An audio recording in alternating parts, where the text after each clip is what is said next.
So this is going to be about removing the necessary parts to put on a timber sled on a crf450X. This is a 2005 model.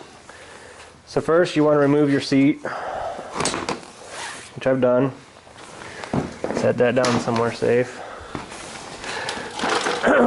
Next, you're going to want to remove your chain sprocket. Once you got that unloosened, I just put your foot on the brake, and so you can break it loose and then get that off. That way the chain can be easily taken off. So loosen up your back hub so you can slide the tire forward a little bit, which there it is sitting over there. And then once you've gotten the chain loosened up, you're going to want to take these two bolts off here. 1, 2. Then take your foot peg off. I just put it back on there. And then this idler wheel here, there's a nut. There we go. I'll help you guys out. There's a nut right there. You gotta take those bolts off to get this foot peg off to get to that nut. Get that nut off.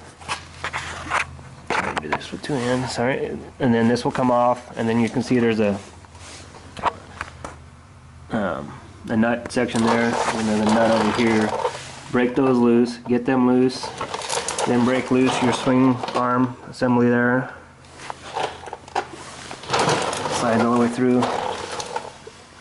And then your top shock mount, break that loose. And then remove that bolt. I use sometimes it's a little tight, but if you lift up on the suspension, you can push it out with a punch.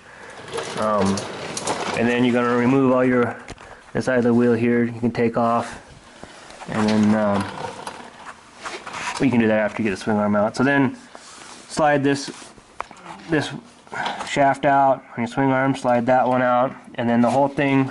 Oh, and then also I didn't know if I was going to get a kit with the front brake or not. I was going to probably just use the rear. Well, the one I got, the guy had the front cable for it, so you can unbolt your rear brake system there, and then the whole thing will come off as one whole unit, so that way you don't have to bleed your brakes again.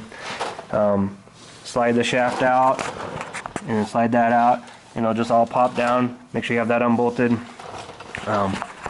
Again, you gotta there's a cotter pin that holds this nut on there. Or, I mean, there's no nut, there's just the bolt. Make sure you take that cotter pin out, and then you remove that, so that way you can get to the nut there, or pushing the shaft out, excuse me. So once you got that, then the whole thing comes off there in the front, and then next, in the back. So in the front here, break this nut loose off first. Then you can undo your clamps, those there, and then slide it off, just taking off your wheel.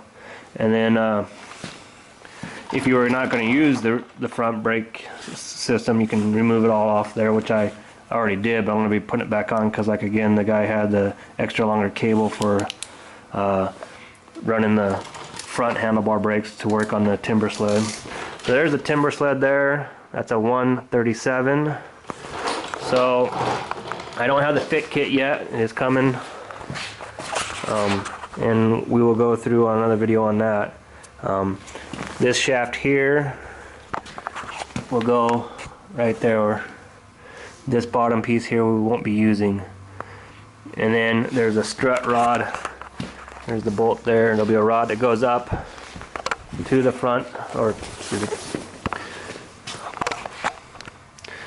to the rear shock mount there, and you just use your stock bolt that goes through there to attach that on there. And then there's special spacer bushings you get depends on what kind of bike you have. So I hope that helps some people out if they're interested. You also need to take your rear side panels off. It makes it easier to get to a lot of the stuff. And then that's it, and you can see I got that sitting over there. That's pretty much all in one whole unit. Slide back in there, and So we'll do that, and we'll get the fit kit, and we'll go make another video on how to show that all together. So when you get the fit kit, it's going to come in a box like this, and you get all these different color spindles here. And when you get your instructions for your bike kit, it's got a fit chart, and there's colors for different pieces.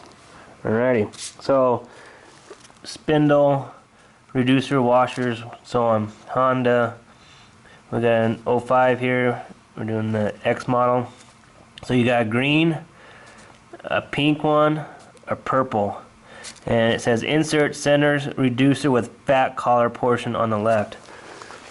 So I already jumped ahead, sorry, I didn't get the camera out to film some of that. So I got the green one here, which is on the right side of the bike. The center collar one, that's the pink, with the fat side on this side, and then we got the purple right here. So we got the bolt going through there. We just lightly tighten it up, and we tighten that one screw there. And then you get these other mounts that come with it, and you can see how there's a groove there, so when you bottom out, the shock tower can bottom all the way out, and they cut a groove. So make sure that's facing up on both sides. We did that. This was already pre-drilled. This was a used kit, so you would put your. It was a little tight on this side. I had to kind of use a rubber mallet to kind of tap that side in there. So they say to measure when you put it on. This is before you've drilled it. Let's say slide it down all the way down, and then you want 1/4 of an inch from here to there, is what they're saying. The guy drilled maybe a little more than 1/4 of an inch, but I think we're going to be all right. This came off a KTM bike, so once you push it all the way down, because it's bolted on there, then there's holes that go all the way through. You can drill through. The guy already did, and this is matching up on my 450 all right, so I'm going to go with it. The shorter bolts go in the front with the lock nuts there, and then we have a spindle that'll go through here that is threaded. So you push it down in there, put those bolts in there. So that's the front end done. And we're going to finish this all up, and then we'll go do the back. Okay, so we were tightening this up, and we noticed that there's a gap right there. Now they machined it down at an angle right there so it'll fit past your bracket that holds your brake caliper. So you're going to have a gap down there. You don't want to hammer it down, because you end up breaking that off. We don't want to do that. But since again, like I said, I bought this used, the guy must not have been paying attention, and look, we're flush all the way down on this side.